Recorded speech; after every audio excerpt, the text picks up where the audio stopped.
Hello and welcome to another episode of the Mastermind, Body, and Spirit Show.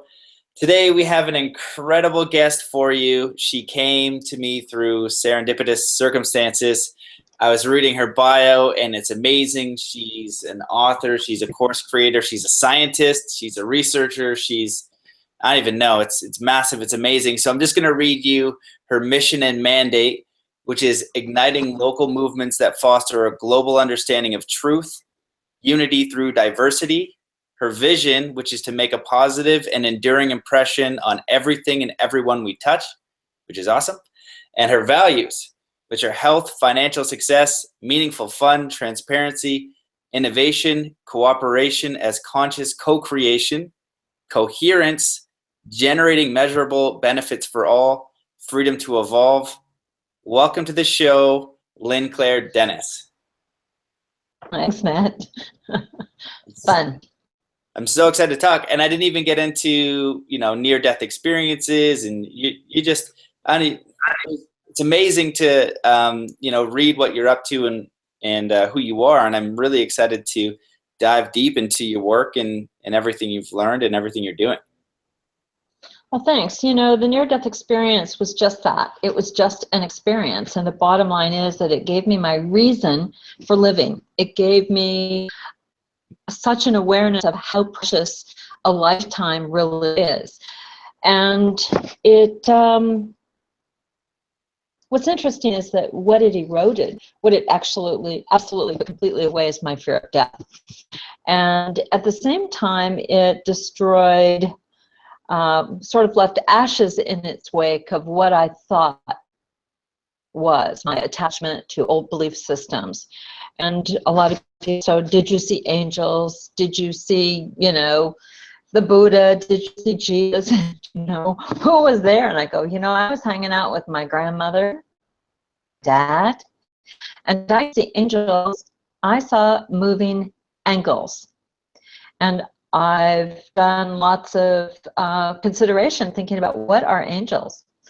So yeah, it was a trip, and it's been a long time ago. It's been 30 years, and I chose not to play at the level of my story. It was 24 years ago when the Dalai Lama's spiritual advisor, I was very fortunate to spend time with him living at the monastery. I really didn't understand what happened to me in that near-death experience. My life just kind of went totally inside out, upside down, and everything seemed backwards. And he is the one who explained to me, first and foremost, what was going on. And he told me, never deny your story. Do not deny what happened. Tell your story, but then don't live your story. Take it to the world of science. Now, someone who was not a scientist was pretty steep, I'm like, but I don't think they're going to let me in. I have the credentials to get through those doors. And he said, you've got more than enough credentials to get through the door. Just show them what you've got. So I basically went in and said, hey guys, here I am. Here's my story. Here's what happened. Here's the details. Prove it doesn't work so I can. I kept my end of the bargain, and so did they. My only request was prove it doesn't work, and if you can prove it doesn't work, I'll shut up and go home. And I'm literally go home. Die. This is, wow, yeah. That if they could demonstrate, if they could not disprove it, then they would have to take a really hard look at it. And as you know, the work has been scientifically validated. It's observed in a natural medium of water with sound. We can show you this exact pattern in your heart, in your brain. So it's been quite a journey. It's been a 30-year journey that feels like 3 years, but a long journey towards figuring out how to bring heavenly minded ideas down to earth for earthly good. Because no matter what, this is the only place we can know that what we do matters. It's pretty amazing. So you're talking about scientifically proving that the shape and pattern that you saw, so you're saying that's in the heart and in all these other places? Can you go into detail about that? That's correct. That's correct. We published You know, if you do a Google search for how do you unify the Platonic solids, the fundamental building blocks of nature, you don't find anything because science doesn't know how to do that. But then if you add in two other forms that are called the Kepler solids, you've got a total conundrum. This time we know how all the fundamental forms that make everything in our universe are connected into a single dynamic system. And that book, the book that we wrote in 2012, was published by Elsevier, the Maran Matrix, Unity, Perspective, and Paradox. And it just shows how it's a universal model that shows how a healthy, functionable system is able to flow, grow, and most importantly, evolve. Changeless, man. But what the system takes in changes that system. You and I are both living systems. We use that oxygen and we exhale. There's 3 steps, through and out. And so what we're looking at with this matrix is how a living system forms and evolves. Importantly, how we can use that knowledge to self-inform our own lives rather than conform to doing what other people want us to do, but to self-inform, make our own choices. Think of it as a decision-making matrix, a new habit, a new way to reform your actions. The simplest way to think about it as a system is to look at the education project that has been evolving for 14 years as a template. Because let me tell you, if a 5-year-old or even a 3-year-old can get it, so can anybody else. So are you into numbers at all?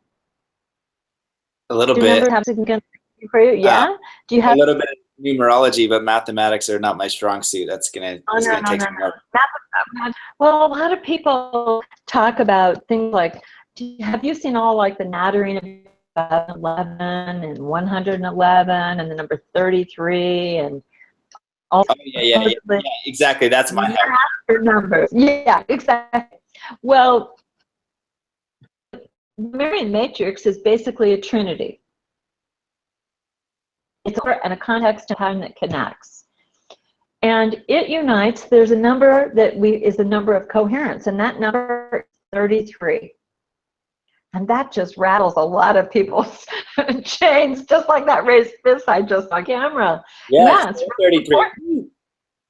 33 is a strong number. Well, it's the number of coherence in this matrix from every point, time, 3-dimensional form. It is the number of coherence. So how do you do a system into 33 parts? Let's talk very briefly about what this is showing us about concurrent realities. A lot of people are talking about multiverses, multiple realities, and I'm definitely on board. But let's look at you and me as people and go, what are our realities? Because they're concurrent. It's like very different. So the first one is your local reality. You're sitting in Sedona. I'm sitting in Marbella, Spain. Very different local realities, correct? What you ate today came from Sedona. It may have been shipped to Sedona from somewhere, but you purchased it in Sedona. What I ate, I bought in Marbella, okay? What we took in, so that's our local reality. Then we have our physical reality. That's our receptor. We ate, we drank, whatever. Reality is your reality. It wraps around your values, your emotions wrap around your values, what you're willing to live for. Then you have your cognitive reality. I just saw your eyebrows furrow and kind of raise. And so your brain is going, wait a minute, what's she talking about? My physical, my emotional, my mental. Your brain is not the mind. I do not use brain with mind instruments, shall we say. So your mind is really a servant of the heart. It sort of lifts you up and lets you connect the dots. I call it reading. learning to recognize, to rethink something through. Then you've got your gut, your intuition, the now, that center soul's place of being more intuition and instinct rises up. Things move around and rearrange. Most people don't think about their time as a reality. It's a different reality than your intuition, temporal reality. And there's what we dare to call your spiritual reality. And for me, spiritual does not mean religious. It simply means where my ethics and my values aren't, so that when I step into my world, that my life are matched. So you've got your local reality on one end, reality on the other. Your body and spirit are like the bookends. Hold up your emotional reality, your temporal reality, your cognitive, and your inner spatial reality. So that's what we're looking at. So we're looking at how does all this diversity function as one? When was the last time you made a decision just based on your intuition and had it really go space?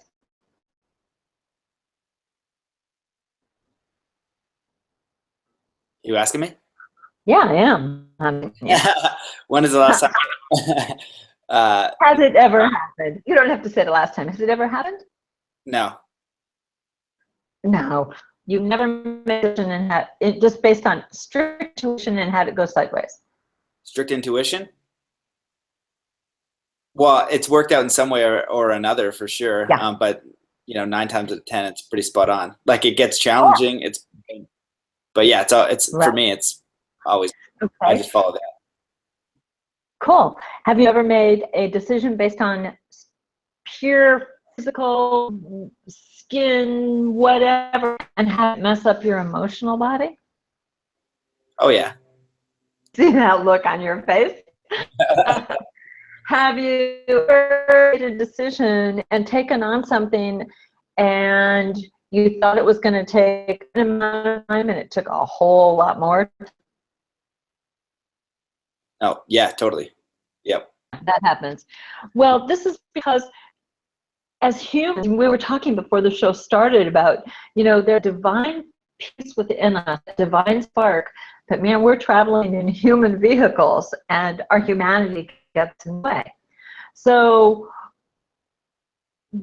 how do you operate? So I decided that the easiest way, Matrix, it took 600 pages and 250,000 words in that science book to basically explain to describe the snowflake on top of an iceberg. Right, we're getting for volume 2. We're doing a second edition with updates, but it's really simple and absolutely complex. And this is the challenge of living in a universe that's birthed in paradox. Okay. So the education project, let's make it really, really simple. We demonstrated that the most effective classroom, a group of people, is 33 kids and 1 teacher. We've assigned it, we've said, what's the problem in education today that I'm really passionate about? The problem in education is that teachers don't have time to teach. They're spending all of their time on classroom management, which is doing what? Dealing with problems who are challenged. So today, a good day, have 10% of their time to actually teach. Well, rather than making discipline the primary agenda in the classroom, the problem. The curriculum is not the issue. Kids are smart. The issue is this dimension. So the only solution that I saw was turn the social dimension of their learning environment over to the students. Responsible classroom. And magic happens. So what happens with this project is that the teachers are actually free to teach because they're taking on dealing with conflict, everything else. Matt, have I lost you? Nope, you got me. Just it's breaking up a little bit, so I tried to cut the video to see if that helps. Oh, okay, good. All right. So just very simply, what we did is we took those roles and responsibilities, we made a game. Roles and responsibilities are realities. And so there's 8 roles, and the kids rotate the 8 roles. They have a different role every week and a different task every day. And 10 of the kids are called bringers. They bring something to school, something that they think is important, their peers and their teacher to know about. 5 of the kids are what we call keepers. Literally meet the kids at the door. They meet and greet anybody who's coming into the classroom. 5 kids that we call wave tamers. They are responsible for the emotional environment, which includes conflict resolution. If someone is sad or angry or upset, they deal with it, not the teacher. Then we have the light lifters. Those are kids who, when there's been an emotional crunch, they take responsibility for lightening things up. And their task can be anything from doing a time out to having one of the wave bringers do their job, or just saying, okay, everybody, we're going to take a 3-minute nap. And then the most transformative role is called the space bender, and actually the teacher's assistant. Perspective of that classroom when they sit and face the classroom every day. And then there's kids that are called time shifters. There's 5 of them, and they're responsible for this, that, and on and off, things that are up and down. It's the only multitasking kind of role in the entire system. Then there's a guardian who literally takes over for the teacher, and an ambassador who leads kids in and out of the classroom. So the game is really simple, but it shows how nature, it's a natural system which is cooperative rather than education, learning, and we're all learners, competitive situation. I'm involved in competitive sports. There's nothing wrong with competitive sports unless it becomes destructive. So it's a cooperative program. But all of this is a message about life and living that is curious indeed that it comes out of an experience of death. That is extremely interesting. So you've implemented this system in many schools, right?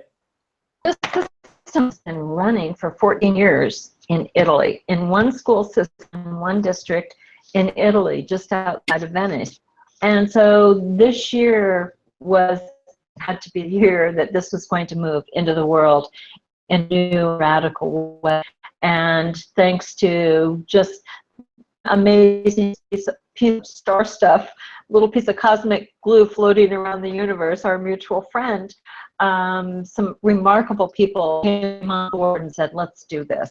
And so we've been working together since September, and the whole team was here in February, and we had first betas that 2 weeks ago in California for that. Remarkable, let me tell you, teachers, I bow when I meet a teacher in a classroom. 7 hours a day with 7-year-olds are unsung heroes of the planet. And so from an international school in Monterey, California, to the Green School in Bali, as culturally diverse as you can imagine, because the template itself is universal, but it requires education. Because face it, in Italy is probably not going to work in Bali, but the same way. You understand what I'm saying? The difference, how something works. If I say, put your right finger in there and touch your nose. How something works. You just did it. There you go. Okay? But how that, so if I gave that instruction to someone in Bali, they would do that. But if I said, go get yourself something to drink, you like to drink what San Francisco and what someone in Denmark and someone in Italy and someone in Bali would go get to drink would probably be quite different. It's cultural. What would be allowed or acceptable into a certain environment is different. That's the uniqueness of the model that we're working at. It lets us see, wow, what kids discover, for example, is maybe you have a kid who absolutely hates the responsibility of being a substitute teacher, of being in charge. And it's not their thing. But what happens when it's the job that their best friend absolutely loves? They discover that they can have it all, but they can't do it. And that by cooperating and working together, they can have everything they never dreamed of. Here we are in looking at this world, looking at relationships. How many people think that someone else is going to fix them and make them well? How often do people go to a teacher, a guru, a priest for an answer? They go looking to someone else to give them the answer. In fact, the answer is inside of every single one of us, which is the last place most people want to look.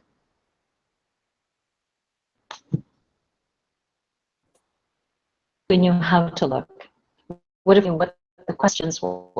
I don't have anyone's answer. This matrix there's no such thing as the answer. Because your answer is going to be different than mine. But what works for me is exactly how what works for you will work. Sometimes someone said, do you ever feel like you're, leaving a trail of breadcrumbs, like a Hansel and Gretel moment? And I go, no. I think if anything, I found the keys to the bakery and unlocked it and unlocked all the doors and the windows. It's time to honor and celebrate our unity and to realize that it only happens because of our diversity. Unity has one product. How many kids are in your family? 3. Are you guys just alike? No. Do you sometimes think you came from different planets? Sometimes. Yeah, okay. So there's a really good example of a unity called your mom and dad producing that are about as different as they can possibly come. I know this well. I'm one of 5 from different planets. And it's just, that's the way nature works. And so if we can come together and realize that we are all made out of the same thing. I mean, think about it. Matter that was created. We know that. And we just live in a big recycling system. The only difference between you, a frog, and the pond scum it swims in, a boulder that fell on your car last week, and a perfect diamond, the only difference, star stuff is arranged inside this big recycling system. There's no difference. Nothing, there's only difference. Nothing is different. And fundamental building blocks that Mother Nature uses. So that's kind of cool. I was at NASA in Washington, D.C. for a meeting some years ago, and I spent 4 hours with a physicist who said, never in my life did I imagine that I would see my life as a son, as a husband, as a father, and as a friend, as a Muslim man, as a physicist, a scientist. See all of that coming together in one place to understand the unity in my own diversity in this template coming together. You sitting, and I see that you seem to be sitting inside of a tetrahedron. Is that correct? Is it four-sided? Is it not? No, it's not. It's not. It has 4 sides. It has 4 edges, correct? Yep. Sitting in a square. It's a square base that you're sitting in, right? Not triangular. Yeah, square. That's half. Yeah, that's half of an octahedron, which is like a pyramid. From above to below, it's as above, so below. Mm-hmm. That's the meaning of the pyramid. But if you're sitting in, we can see what's obvious you're sitting in, but what's not obvious is that it's exactly replicated below. So if you take that, you double it, and imagine it projecting into the ground, and then imagine, how would you imagine lacing 4 more onto that, and you would be sitting in a static representation of the Maran Matrix. So you're sitting in the middle of what I would call a reorganizer, a rethinking device, because this is the high point in this where energy is stabilized, the octahedron. It's like, have you ever heard of sacred geometry? Obviously you have. You're sitting inside something for a reason, right? Yeah. Oh, yeah. Yeah, I know about sacred geometry. Yeah. Tell me why you're sitting inside of that, what you call a pyramid and I call half of an octahedron. Well, a buddy of mine who I'm staying with, he builds these pyramids. He was a former paratrooper, and he injured himself, and he started using pyramid technology and creating these fields of energy to heal his body, to heal his ligaments and things like that. And it just got out of control. So this is the old version. His new versions are something else. And he uses rodent coil technology as well to amplify the fields. We definitely should talk. Uh-huh. Because imagine if you knew the exact frequencies that were generating those forms. He plays different frequencies, yeah. So we're also connected to. Sorry, go ahead. You're cutting out a bit. But no. Okay, but what if you knew the exact frequency in a universal matrix that form? Yeah. Have you been to Mereon.org and seen the video of water? Like with the cymatics? I think so. Yeah, I think I saw it Okay. when we first got introduced. Well, your audience should, people who are listening should go to www.mereon.org, and there's a video there where we take 10 drops of water, and using an instrument called the cymoscope, we resonate those 10 drops of water with an inaudible frequency. It's a brainwave frequency. It's derived from the mathematics of the matrix, directly from that, and it's a frequency that's right on top. It's a theta brainwave frequency. But the interesting thing about it, Matt, is that if you move if you adjust that frequency 1/100th of a hertz in either direction, up or down, there's no pattern there. And it breaks every law. There's no complex pattern there, and yet at this exact frequency, the pattern, the complex pattern of the Maran Matrix appears in only 10 drops of water.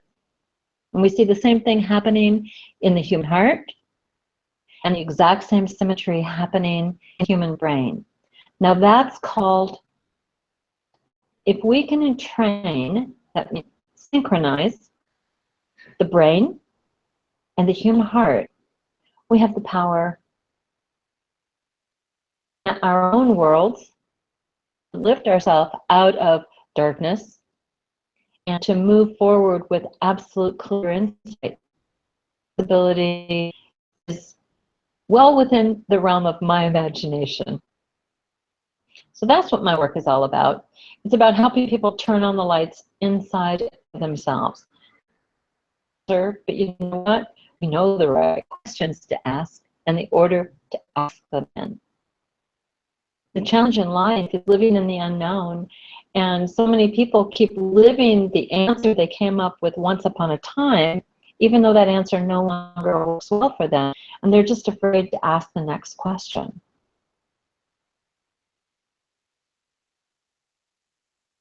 Right.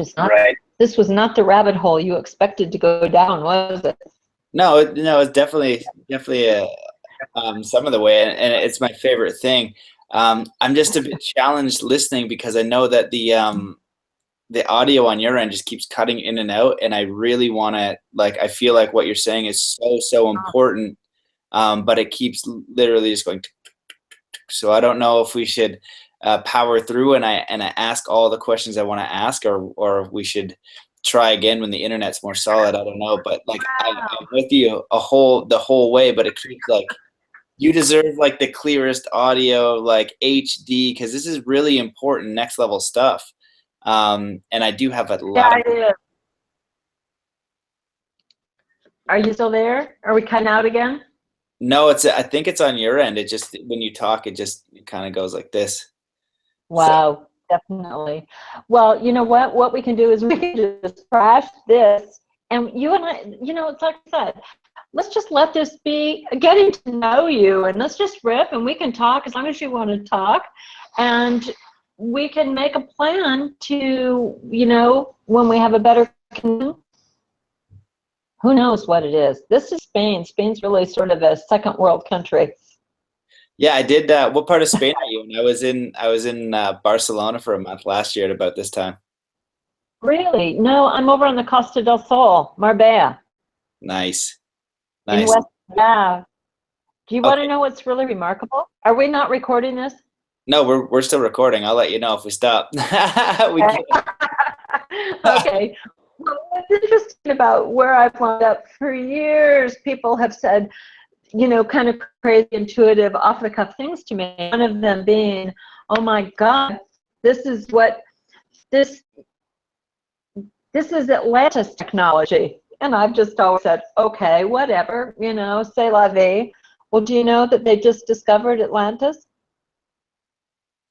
What do you mean? Really? They've got data from space that is absolutely coherent.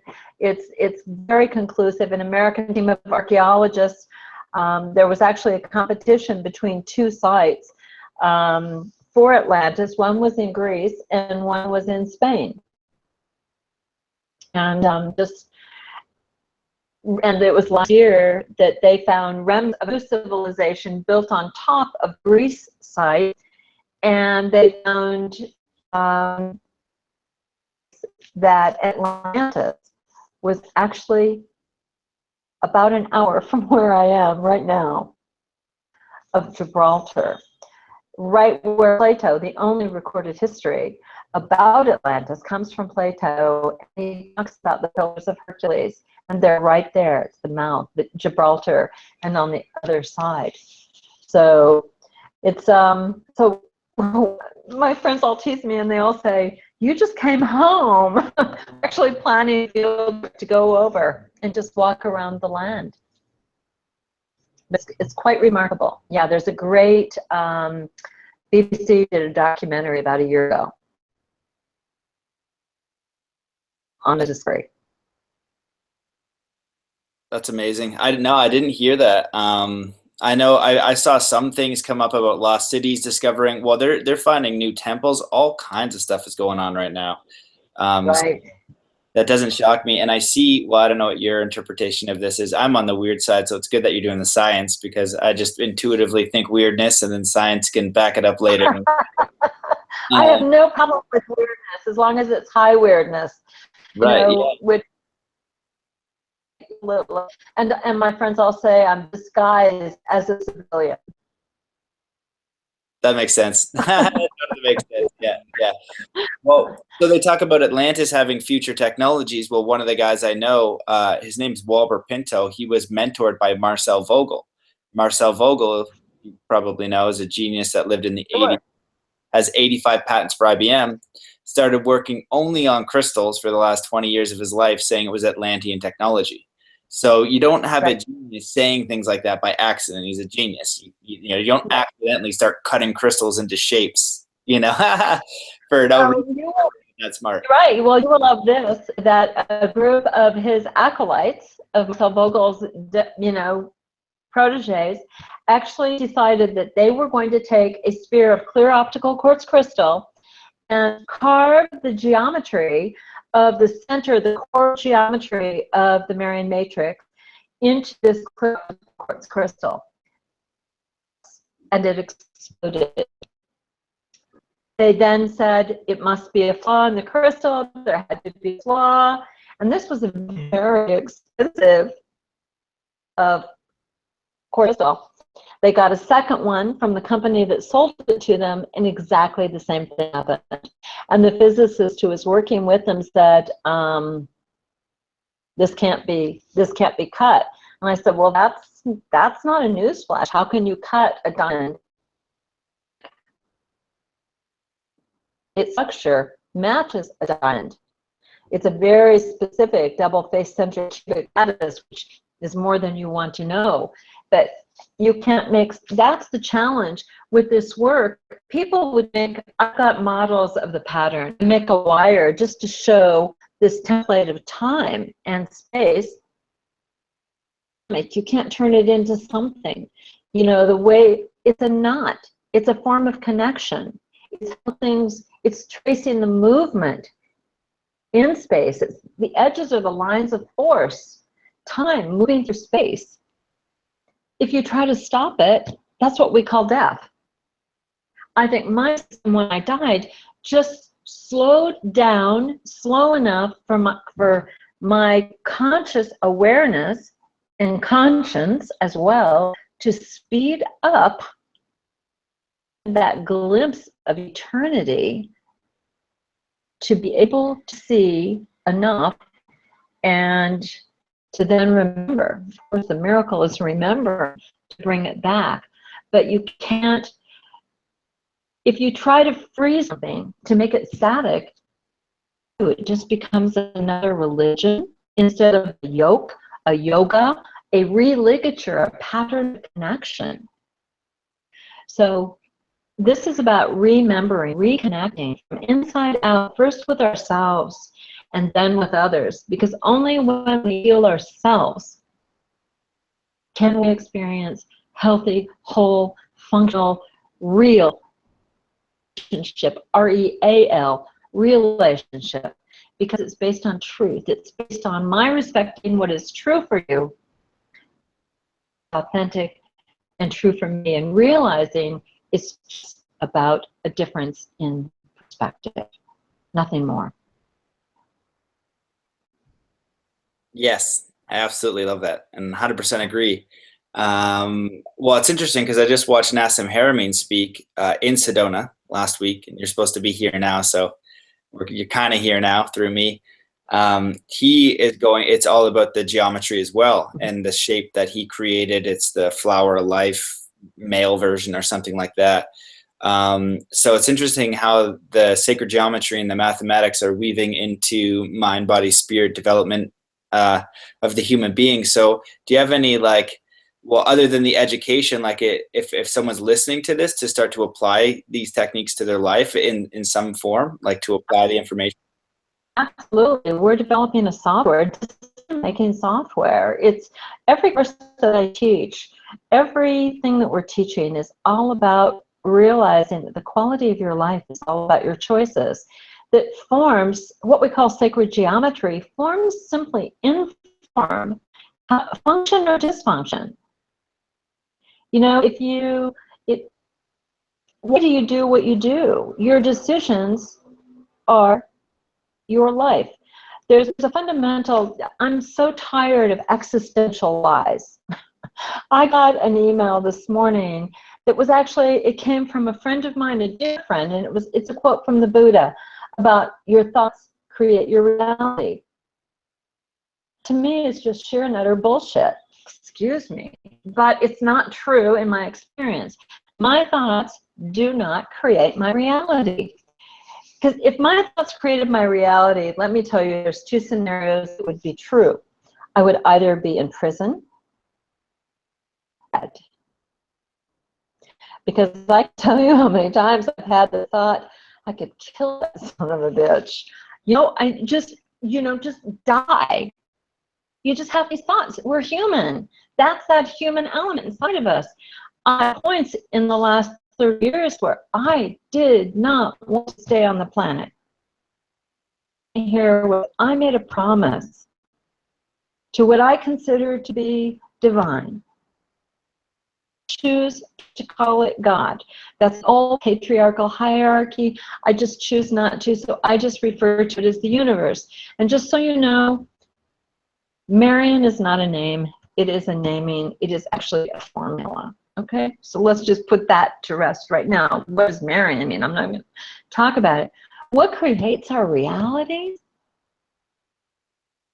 And what we do. And that goes back to the truth that all the ancient texts talk about. And God said, let there be light. My thoughts don't create my reality.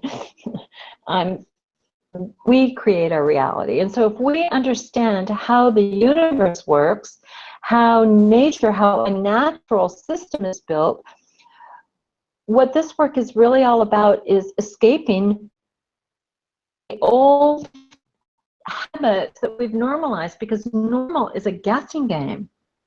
So many people are out there trying to do or be normal. They're putting out, putting on, putting up with bullshit, denying who they are, and they never get to become the author of their own life story. And so what they're doing is they're living a lie that is in no way to be confused with a life. So we distilled this down into, yeah, I'm not going to, you know, what we're doing now with podcasts is you and I are just talking. This is just a riff, a dialogue back and forth. The challenge with webinars is I can't really see in your eyes and you can't see in mine. We can't toe-to-toe dance, touch, feel, move, be in a shared space at the same time. For me, understanding these principles, to make them real, it has to be real time. And that's why we're building capacity. That's why we're moving around the world. We're teaching, we're training, and we're making it real. Because when someone tells me they've got 1,000 friends on Facebook, and I say, how many do you were together? When was your last family reunion or your friend reunion?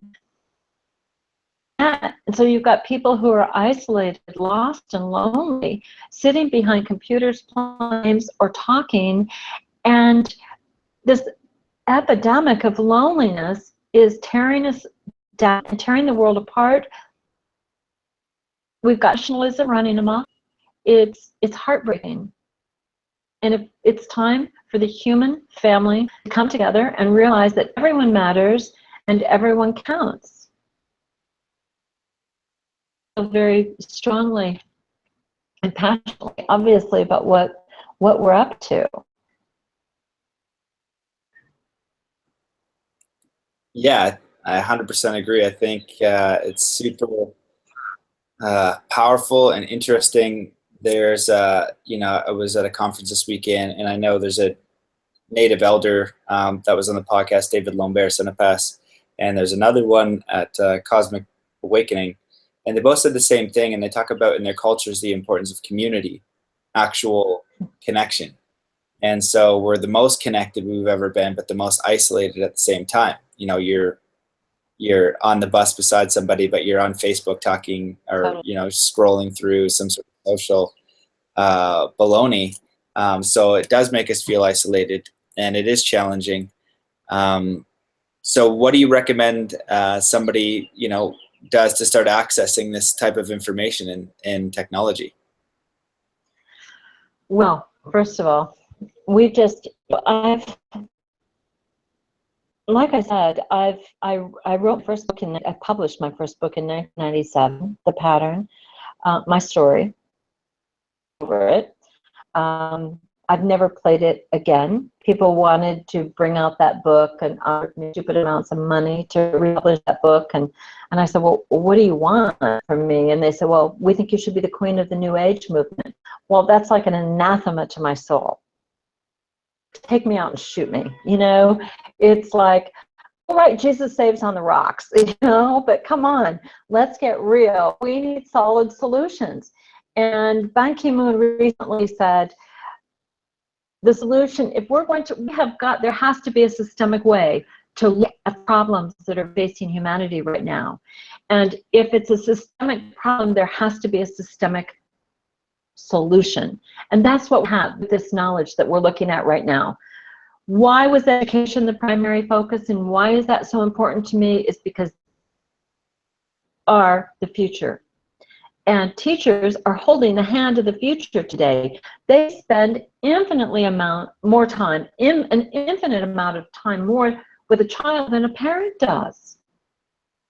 School here, a very expensive, very prestigious school, recently asked parents to please 1 hour a week with their students. Told me, Lynnclaire, they can't get parents to spend 1 hour a week alone time with their kids. They're too busy. They don't have time. That. So we have to prepare children for the future. I'm persuaded that the wisdom keepers, those of us who've been on the planet quite a while now, our job is to harness the wisdom and to train your generation, the next generations coming, so that the children have a chance. Because when I look at what's going on with politics, with the that is just happening around the planet, inside and out, it all comes from the same source. And it comes from, I'm not good enough, I'm not smart enough to do anything about it. It's apathy. And, you know, I wrote on my blog today, I said, you know, yes, it's true that we live in a universe that's birth and paradox. So we know what it is to be happy and sad at the same time.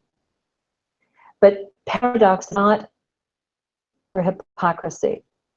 And it's time to stop about the problem and start identifying and living the solutions. And that's what we're all about. In 2 days, a 2-day course, a content where you're sharing space and time with other people local for you, not from traveling all around the world, who don't see you in your everyday, accountable for doing what you said you will do, who will come together with you into community. Here at Bea, I have what I call a tribe. Live out, call ourselves, elevate. That is our tribe. And we are together regularly. We meditate together. We talk about spiritual truths and principles. We have meals together. We have dinner together every 2 weeks. That's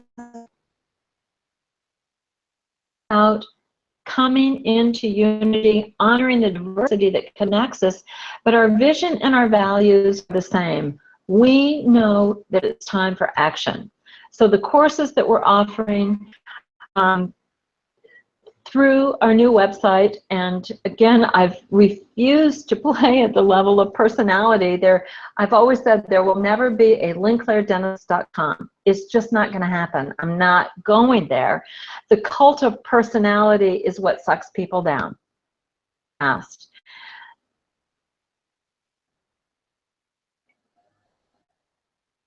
I've had my best friend who started the center there in Sedona, Elmer Shetler. Bless you, my friend. He's my angel. Elmer used to always say, we need to have some clarity here. I would work with him on his business and other things. And so we would always use this decision matrix to look at how to get clarity. And so we called it Lynnclarity. And so for all these years, I've said this pattern is about love, that love and change are the same thing. So the new website that's coming is called Lynnclarity, LYNNCLARITY .love. Great URL, huh? Lynnclarity.love. And it's about bringing clarity into, you know, we live in a world where everything is so confused. But in fact, when you get down to the very fundamental levels and look at entropy, chaos, confusion, what you find is absolute order. So our human will gets in there and our actions, and we muck around and we create this confusion. So we've learned to call that normal. So we're right now in the finalizing stages of building our brand, and I'm actually going to be in Sedona in October doing a 2-day course and speaking there. I will let you know. We'll be getting that information up on the website. There's even a possibility that I'll be there 2 weekends, the first weekend in October and the last weekend. And a 2-day course. Imagine that you can actually take responsibility, get this new piece of information, and change your life. Take responsibility. And responsibility is simply responding to the best of your ability in whatever decision you have to make. And it doesn't matter how big or small it is. You know, relativity is it's a true thing. There, you know, the little decisions can take you down pretty fast. So that is coming soon, and I'm looking forward to it, and I'm excited about the people that we're playing with, that are going to be working with. And so in the next few weeks, there's actually going to be some videos on site on the new website, and so there'll be some storytelling and how it works and why it works, because I think it's time to get past the existential questions of what's in it for me and why should I care. You know, redirect people back to the core of who they are and why they're here, from their own inner understanding, not because I have their answer. Like I said, I don't have anyone's answers. I have enough trouble, you know, finding my way through my own every day. But my friends will tell you, this is how I make every decision in my life. If I look at a possibility, whether someone's offering it to me or I'm considering offering to someone else, the first thing I consider is my physical health and well-being. Because what a gift to have a physical body and to be alive at this time. And what a responsibility. And you know what? If it's not good for my body, for my health, I don't have to think any further than that. Because it's no thank you. Not at this time. Decision done. I don't have to think about the emotional consequences. I don't have to reconnect it with everything else that's going on in my life. I don't have to put it on my calendar, and I don't have to go meditate to think about the spiritual consequences. If it's not good for me, who is it good for? No one.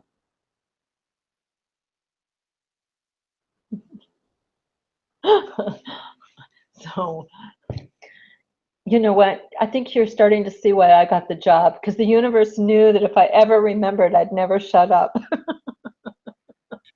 It's wonderful. Well, I wanted to do like I knew that this was going to be a long podcast, just from looking at your story, and I'm going through like, you know, frustration as I'm listening, because I know how important it is, and the audio's gotten a little bit better as we go on. I was like, oh man, I just want to do this for like 2 hours. So we're definitely going to do it again.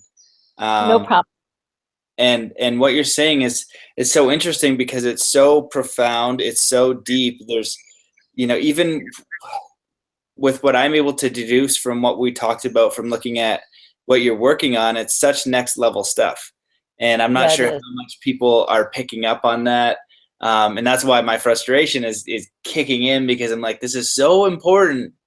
And for some reason, the universe or Mercury retrograde or some sort of baloney or whatever it is making the audio just cut in and out, in and out. Well, Spain, when I was in Spain, the internet was challenged for me too. Yeah, but I recognize how important it is in your work and the way that you're bringing it forth, because it is a very important time right now. I remember reading something called Past Civilizations to Predict the Future. And long story short, it just talks about how new technologies spark a change. And in this civilization, we're changing the system of control. So government, which is a bunch of crap, and education, which to me, you know, my girlfriend's a kindergarten teacher and she's amazing. But number one, it's not fair to her how much effort she puts in. It's like, you know, I was like, you're amazing, but this life isn't fair to anyone. Like, I would never choose that. It's you're so committed to the kids. Once it starts, you have no life for 10 months if you actually care. You know, especially kindergarten. That's not fair. That's not fair for any human. I would never sign up for that. And number two, the way that the system is Corey Good was speaking the other day, and he's talking about how his I think his son or daughter is super intuitive and really, really smart. And he's dropping her off at school, and she goes, "Dad, you're taking me to prison, right?" And he's like, "Oh, crap, like I am." And so education for me is terrible, terribly done. We're going to get you involved in a dialogue with Aaron Eden, who's our executive director for Belonging. And what education needs is absolute disruptive technologies. Yes. We've got Belonging, but unfortunately, fortunately and unfortunately, there are a few schools that are setting kids free where, conformity is not the answer. Repeat after me. Regurgitation is not now, nor has it ever been education. Educare means to guide, and it means to call forth that which is authentic, natural within the child. It doesn't mean to take a can opener to their head, dump shit in, close it up, shake them up, then make them crack open and spit it out exactly the way the teacher told you it was. And if you come up with a novel way to answer the question, you're wrong. That is not education. So Belonging does one thing for kids we're always going to have children who are stuck in a box and called school. But what Belonging does is it focuses on what is critical to life and human existence, and that is understanding authenticity from inside out, where you fit, understanding that you matter, that your opinion counts, and why it is important to cooperate within the community environment. And so those kids, in that way, you could basically say that we're getting rid of some stinking thinking, the follow the leader. Because I don't know about you, but I've had enough relationship in my life to last a lifetime, maybe 3 lifetimes, okay? And so I'm done being relation sick. And what you were saying about where we are geopolitically is what I call leadership. And kids are learning that leading is a very different dynamic than leadership. That leading is a group dynamic. It's not lead, follower, get the hell out of my way, being steamrolled. It's about learning to lead from your competence and coming to that agreement as a group on how to move forward. So if we can help kids learn to lead and learn to love, wow, that's true learning. So that's why Belonging is so important. The fact that your girlfriend is a kindergarten teacher, we're actually writing a business plan right now for the Belonging Academy to start here in Marbella, a kindergarten, where we can bring facilitators who are going to be teaching teachers and bringing the game to the kids to build capacity. And kindergarten, there was a great book probably 30 years ago, Everything I Need to Learn, I Learned in Kindergarten. And it's, it's pretty amazing. So teaching, what you're discovering with your sweetie is teaching is a calling. You can't take that away from her. And teachers who leave the profession in frustration are crushed. They're absolutely heartbroken, and they're never happy once they leave. And so it's a rescue mission that we're on to revive the hearts and minds of teachers, because their spirit, they're beaten down by administration issues, which are just, a hierarchy, a bureaucracy of unhappy teachers. And so if you can bring healing into that environment and then bring the parents on board. We had in the betas, the first, 3 days into a beta, parents start showing up and going, what's going on with my kid? Something's happening. Something's changing. So it's all about parents. Parenting, man, that's the last stand of the amateur. And it's not for sissies any more than growing old is for sissies. Let me tell you. It's but it's time. It's time to bring this knowledge forth. And the fact that we can do it in 2 days, that we can give you a toolbox with all the tools you need, and you can take all the techniques that you've learned, because everybody's been doing self-help. Well, imagine being able to understand where that tool fits, how you can use that. You don't have to reinvent anything. You just need to know when and how to use what you have used, what you have developed, what works for you. And so then you can take what works for you and you can have it work for you again and again. Because so often, you know, something you experience that magic and it's by default. Imagine if you could understand and there's a mathematical term. It's called coincident. Not coincidence, but coincident. It's an intersection in space and time where things shift, where you can actually move, and it's a coincident. And those are the real moments of magic. It's like time travel, but traveling on that inner knot, that love knot that connects us all. So Lynnclarity.love is coming soon. The courses will be there. They will be available. We're looking for market ambassadors around the world. We're excited to bring this work to the world. I'm excited to be able to play with people like you. Yeah, I'm totally excited to learn all about it and more about the work and have all your stuff out there. So we're definitely gonna have to do this again. That's gonna happen, and it's gonna be longer. It's gonna be clear. Great. It's gonna be even more Great. righteous. We're gonna go deeper down, and I'm gonna have questions so you can just go on like 30-minute rants, which are gonna be epic. That's not hard to do. I mean, you've got a lot of info in there, and you're really passionate about getting it out. And I'm just, you know, one of the things that I like to say is I'm just smart enough to recognize really smart people. And I feel. so I'm very excited. That's my line. Right, yeah. So what do you want to leave the listeners with? And yeah, I know you put your links in there, but say them again. And like, what's the message you wanna leave everybody with, or something you wish that I had asked and you want to finish with? Well, you know, the websites, people are more than welcome to look at Mereon, Mereon.org, or Lynnclarity.love. Both websites have a little bit of information. A lot more is forthcoming. But if we could catalyze a movement towards understanding, towards compassion, towards recognizing that loving is what connects us, then what we have the power to start is a grassroots fire.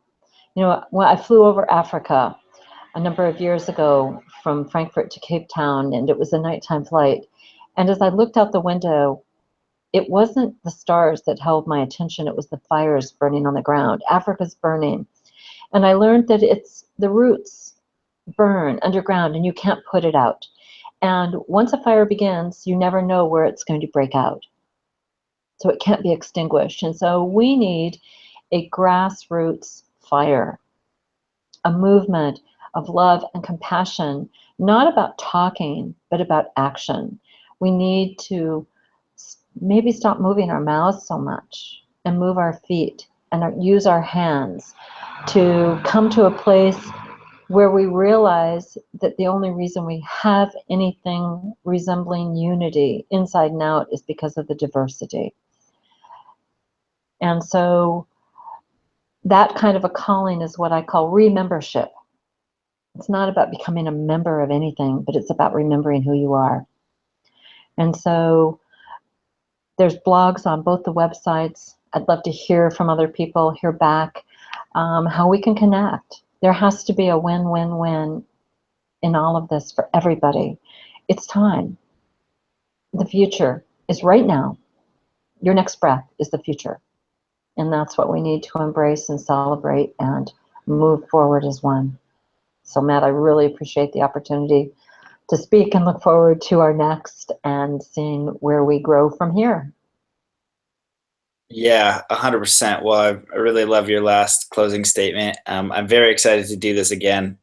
Longer, better, everything. The internet went perfect. So what the deal was, but there's so much to dive into, and I'm really excited to see your work. Thank you so much for committing to this and bringing this forth and working tirelessly and effortlessly towards this goal. That's super important because you know how dire it is. You know what's at stake. You know the scales, and you have a very broad and wise perspective. So I see what you're doing, and I am very appreciative for you and your work, and just excited to actually start this fire and help and support how I can. So thank you very much. Thanks, Matt. Very welcome. So thank you everyone for listening, and we'll get Lynnclaire back on soon, and we'll see you in the next episode. Peace.